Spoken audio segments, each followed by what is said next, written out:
increasing levels and presence of PMOs. Now, who knows this really is an interesting one, because for the last known numbers, 2020, which were PMI and Gartner, and we know that PMOs within the organisation were increasing. In other words, there were more PMOs in the organisation that were focused around project and program delivery. And then also the number of enterprise level PMOs were at 33%, so a third of organisations, up from 2018. But again, we don't know where we're at now. Here we go. I'm just about to put a quote from the PMI October 2023. Have said 71% of organisations now have PMOs in place. Look at that. Okay, all right. So we still don't know how many might be enterprise level, which would be an interesting, wouldn't it, to see that comparison, to see whether that tells us a lot, I think, in terms of what organisations are thinking about what PMOs are capable of, if you're going more for that enterprise level rather than just keeping them down at project and program level. But yeah, it'd be interesting to see that. Eileen, where did you get that link from? Can you just drop it in? If that's Yes, give me 2 seconds and I'll get that. it's just made it up. Oh, I'm being facetious. No, I shall find the where it actually kind of comes from and get it for you. Okay, so increasing levels and presence of PMOs, which is interesting, isn't it? Because there's always going to be consequences to this kind of stuff. And I think, again, just thinking about, hearing people talking about challenges are and stuff with PMOs, but if there's an increasing number of PMOs, that means there's going to be an increased competition for the experienced practitioners that to work within them. So I do know of a few organisations that are struggling to actually find the right kind of resource. But I would also say there that it's are we doing enough then in order to bring more people into the profession? I would argue that we've certainly seen a shift in terms of people coming into the PMO and staying within the PMO and not just seeing it as a stepping stone to project manager. I think that's definitely been something I've seen in my lifetime over the last 20 years. But again, thinking about the consequences of this kind of stuff is that obviously there's going to be an increased demand for skilled staff. Because it's not just the number of types of PMOs they have within the organisation, it's the remit that it'll have, the services that they offer, and whether these are new capability that are needed within these PMOs for whatever reason, so why they're being adopted.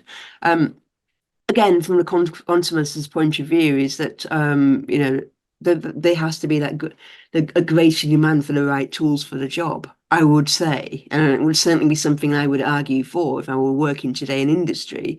It's okay having more PMOs, but actually you're not being efficient in terms of just putting more and more people to work within those PMOs. If you just had the right tools for the jobs, would be able to be putting the right people in there to crank some angles and then actually concentrate on the decent parts of the PMO role. So I'm not seeing an increased level of our PMOs just being given, the opportunity to have the right tool for the job. We're still stuck in Excel land and it's ridiculous. So when I think about things like consequences, I always really love thinking about, well, what's the unintended consequences of this kind of stuff as well then? Because if there's more PMOs, what are some of those things? And I think sometimes we think of unintended consequences as being something quite negative. But I quite like the whole unintended consequences that actually do turn out to be something that's actually really positive. For example, if you start at the top there, some of the negative stuff is that if we are not getting the right kind of skilled people in place, will we go backwards?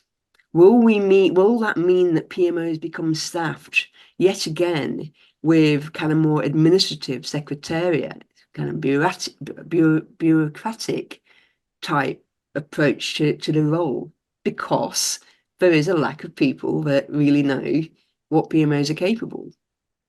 Just putting it out there. There could be a resistance to an increase in these PMOs, for example. There's motives behind the introduction. Again, just from different conversations and things and talking to different types of PMOs, that a lot of them can be met with the resistance. It's like, why, the project manager's questioning the motives behind, well, why are we getting yet another one? Why, what's the need for them? Why is there an increase and all of that kind of stuff. The other interesting one is that does that mean if there's more PMOs that they could be perceived as taking some kind of ownership and accountability away from sponsors, which we absolutely don't want to happen. Sponsors should be sponsors and doing the job that they should be doing. However, if you put in more and more PMOs, does it have a detrimental effect in that way? Does it change the balance in some way? Again, it's an interesting that sometimes you think, oh, great, lots of PMOs, but you stop for a minute and just think about, well, what will that impact actually be? I quite like, there's some of the more positive sides of an increase in PMOs, which is actually, if you have more and more PMOs, do they collectively start to morph over time into a particular business function or department? We talked about that in the Inside PMO report this year about is the PMO a business function? Does this kind of activity lead to more likely to become seen as a department in its own right or not? Also, if you're having more PMOs scattered around the organization, does that mean that there's more collaboration? Thinking again, boundary spanners. Does that mean that we have got more collaboration going on, less silo, because we have these PMO and connector people that are pulling things closer together?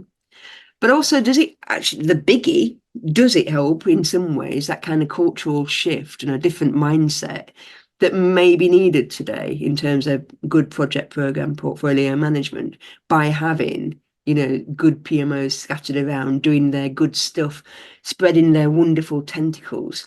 That's the kind of thinking I think that these kind of stats and stuff, but that give us from thinking about the increased number of PMOs. Eileen, anything out of that you wanted to add before we finish up? I think it aligns to a subject we've covered off before, where we have more PMO directors around the world. Um, Somebody who at that kind of top level is looking at what PMOs do we have across the organization. And a house PMO, we use the term integrated PMO model that says, if you change your strategy, if we change our organization structure, what's the best combination of project program portfolio officers we need to provide the kind of the support that helps the organization drive their strategy forward. And I think, we've seen that increase in line with that. So it'll be interesting to see as those roles develop. And I know we have lots of conversations around kind of what that job title actually is in the organization. Is it kind of head of change? Is it kind of PMO director? Is it kind of projects director? Whatever it is. But I definitely think that that's becoming more prevalent now. And again, supported by the conference key speaker who said, the vast majority of the work that's been done by organizations is going to be done in project format rather than in business as usual format. As a reminder, if you're not a member of a house of PMO, we'd love to know why not.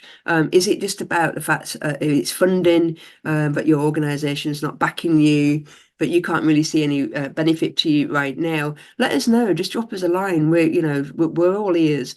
But please do consider your membership if you're not already. You get access to a lot of great things, and it helps us carry on doing some great work and hopefully moving us on to that profession and the PMO as a profession.